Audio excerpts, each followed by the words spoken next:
Hey guys, today I will be updating my prediction for the 2022 Senate elections, which are just 8 months away. We're 8 months away from finding out how the balance of power changes in the upper chamber, and I think that right now Democrats are doing better than they were just a couple of weeks ago. If you do look at the generic congressional ballot polling, Democrats are at their worst ever. However, if you do look at the latest 5 polls released since late February, you will see that the Democratic Party is leading by, 3 to 4% in all of these polls that have been released.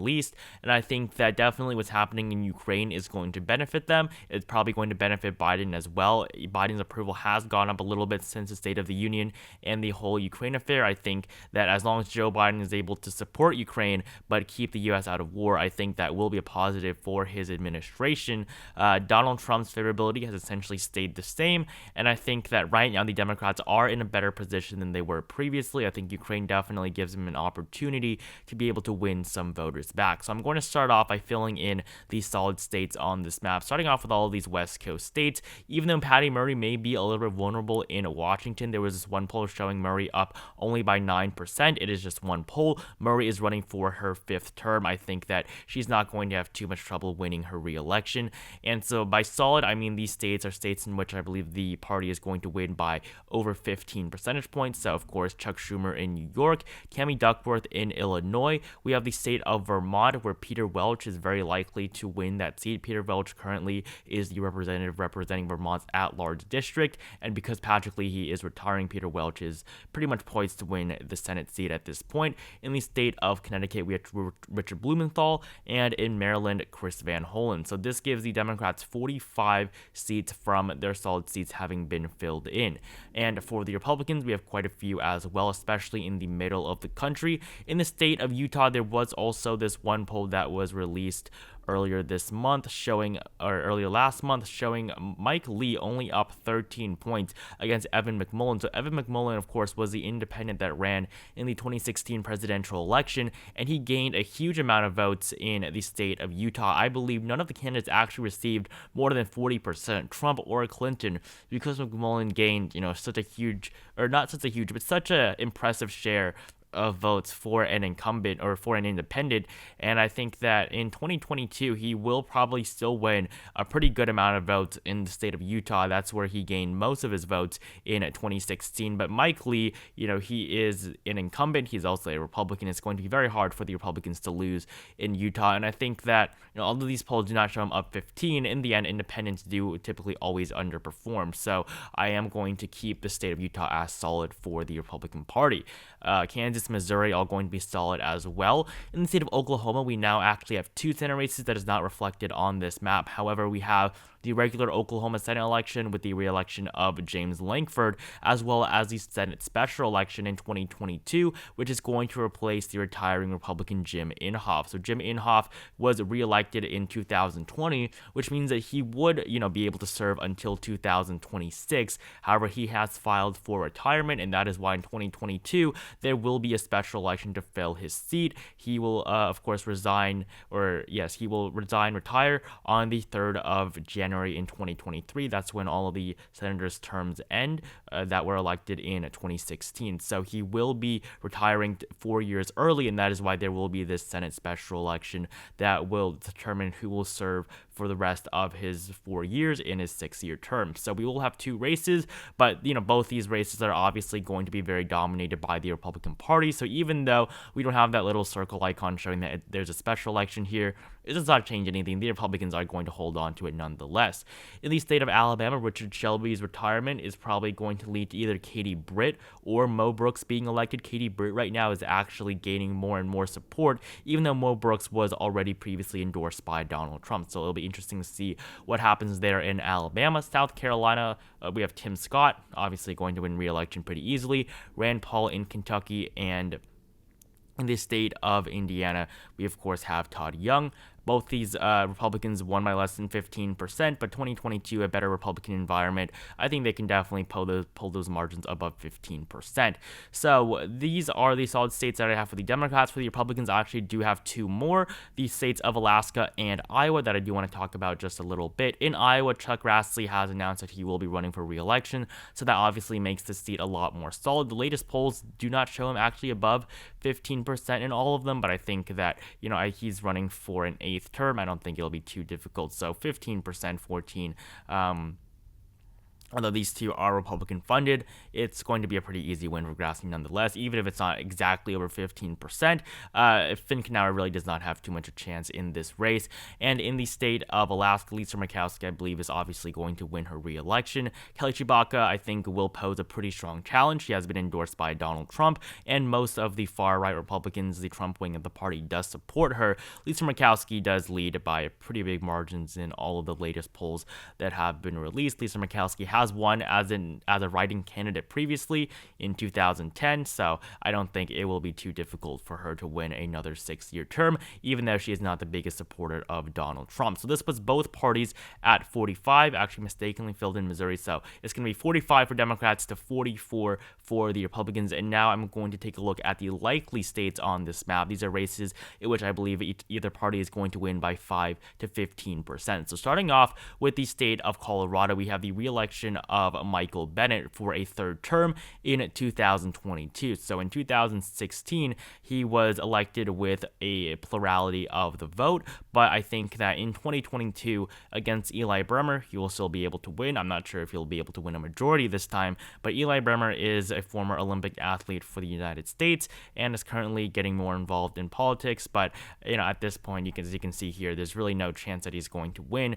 Eli Bremer does, lag in the polling as well against Michael Bennet, and I think that Michael Bennet is going to pretty easily win this race. This one Eli Bremer campaign poll only showed, him down by 8 points, but that was a poll that he funded himself, so obviously he would do a little bit better. So Michael Bennet right now, I think, is in a very good position for his re-election. I think that although some people are saying this race is going to be very close, I think that's very unlikely. I think that there are going to be a lot more closer races on this map. Now moving to the east here, we have the state of Missouri. I have this as likely for the Republican Party. I think that either Eric Greens or Eric Schmidt are going to be able to win this race by over 5%. So in 2016, Roy Blunt was reelected by a very small margin against Jason Kander. Roy Blunt is not very popular, although he is high up there in Republican Senate leadership. However, in 2022, he will be retiring, and so there was going to be a Republican and Democratic primary. So for the GOP here, Eric Greens and Eric Schmidt are the two frontrunners, although Eric Greens currently has a much higher chance of winning. He's the former governor that resigned in 2018 because of multiple scandals and campaign finance issues. So Eric Greens definitely was not very popular at the time. However, somehow he has been able to gain back a lot of his popularity, especially among the GOP in the state, and that is why he is currently the frontrunner for this race. Although Donald Trump has not endorsed either candidate, Donald Trump is considering more and more about endorsing Eric Greens because Greens has been attacking McConnell very much, and Donald Trump, of course, obviously at this point is not very cozy with the Senate minority leader. And for the Democrats, Lucas Kunce is the frontrunner, although I think that at this point it's going to be a race that the Republicans are almost definitely going to win. It is still the state of Missouri at the end of the day, a state in which Democrats have not carried since 2010 on the Senate level. And in the state of Florida, I have this as likely for the GOP as well, this time with the re-election of campaign of Marco Rubio to a third term. So in 2016, pretty easily beat Patrick Murphy. In 2022, he is going to pretty easily defeat Val Demings. I mean, if you just look at all the polls that have been released for this race, you'll see Marco Rubio is not going to struggle at all with his re-election campaign. So obviously 5% I think will be very easy for him to get. And I think Val Demings at this point honestly does not have any chance at all. So I have one more likely state on this map, and that is the state of New Hampshire. This time for Maggie Hassan. Maggie Hassan, who was first elected in 2016, defeating Kelly Ayotte in her re-election campaign. I think that in 2022, the Republicans are at this point are either going to nominate Donald Boldeau or Chuck Morse. Although Chuck Morse recently has become, the front runner in this race. If you look at just the betting odds, you will see that Chuck Morse is actually the front runner now. The former, he's currently the president of the New Hampshire Senate and former acting governor of the state. So Chuck Morse, I think, definitely is probably still going to lose. Whether it's Morse or Boldeau, it's very unlikely that a Republican is going to defeat Maggie Hassan in this race. Maggie Hassan is doing pretty well in the polls, and ever since Chris Sununu has dropped out, there's really been no Republican that has had a chance at defeating her in this November. So this puts the Democrats at 47 and the Republicans at 46 with the likely states filled in. So now I'm going to move on and take a look at the lean states on this map, starting off with the state of Arizona.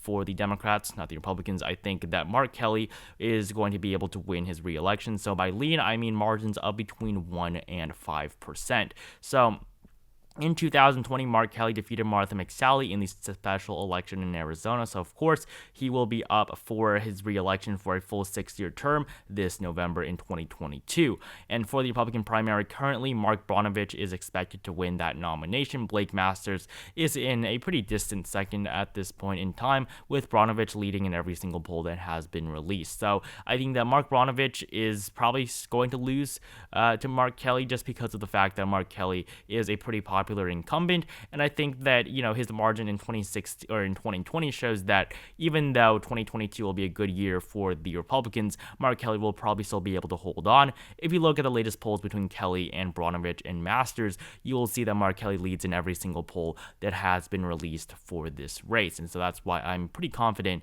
currently in Mark Kelly's ability to win his re-election.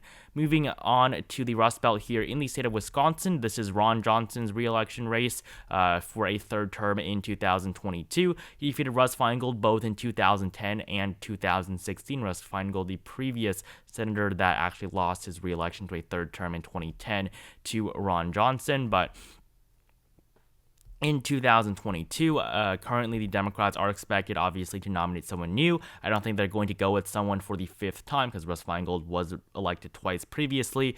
But currently, Mandela Barnsley, Lieutenant Governor to Tony Evers, is the current frontrunner for this race by quite a bit. I think Mandela Barnes is going to pretty easily win this race, pretty easily win his nomination. The race, though, I think, right now, obviously, Mandela Barnes, in the latest poll that has been released, does actually show him tied, but obviously, the Wisconsin is a state that is going to favor the Republican Party more, and Ron Johnson, I think, is at this point set up for a pretty tough re-election, and this, was also a campaign poll for Mandela Barnes, so that's obviously not too good of a thing. Even though they were tied, this is a poll that is obviously going to favor Barnes in this scenario. So, and this was, very early in September before Ron Johnson even announced his re-election. So I think Ron Johnson right now is probably going to win his re-election. In the state of Ohio, I think the Republicans are going to hold on to this seat as well. 2016, we saw the re-election of Rob Portman by a very strong margin. He will be retiring in 2022.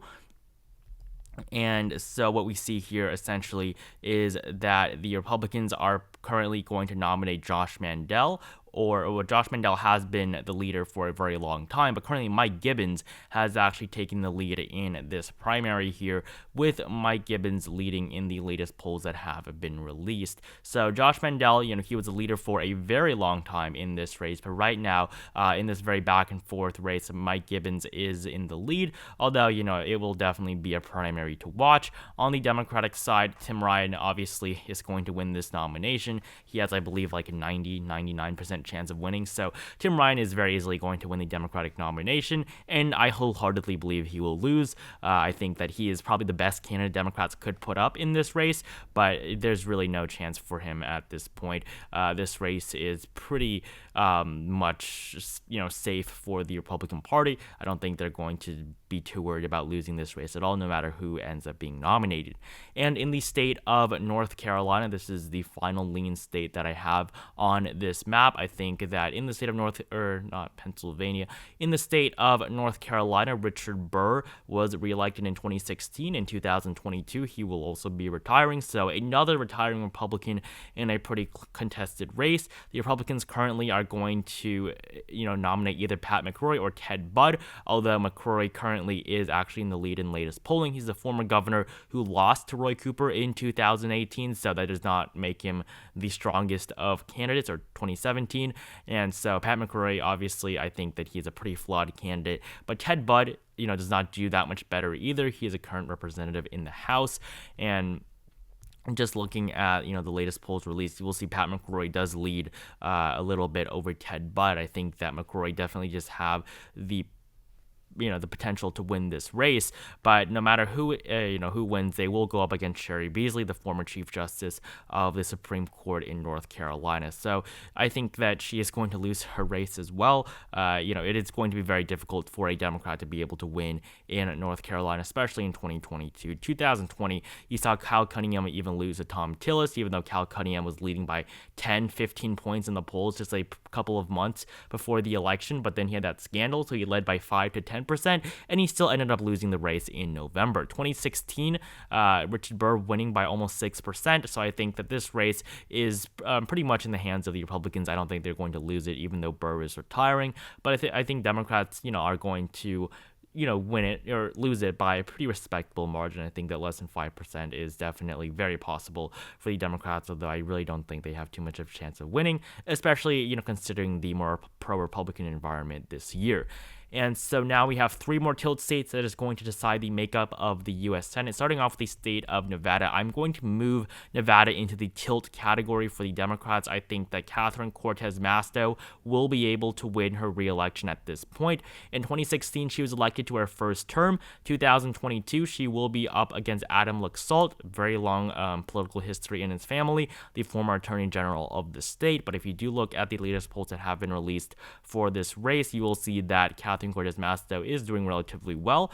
The only 2 polls where Laxalt leads are polls funded by his campaign or funded by the Trafalgar Group, which is, of course, a very right-leaning group. So I think that Catherine Cortez Masto right now, considering that, in the governor race, right now, Sisolak is doing pretty well. I do think that the Democratic incumbent here will be able to win her re-election. So I do have Nevada as tilt currently for the Democrats. And in the state of Georgia, I have this race going for Herschel Walker. I think Herschel Walker will barely beat out Raphael Warnock, who won the special election in 2021. In 2022, of course, in the Republican side, you have Herschel Walker, who has long been the pretty much presumptive nominee for this race, endorsed by Donald Trump very heavily. I think that Herschel Walker does have the ability to win.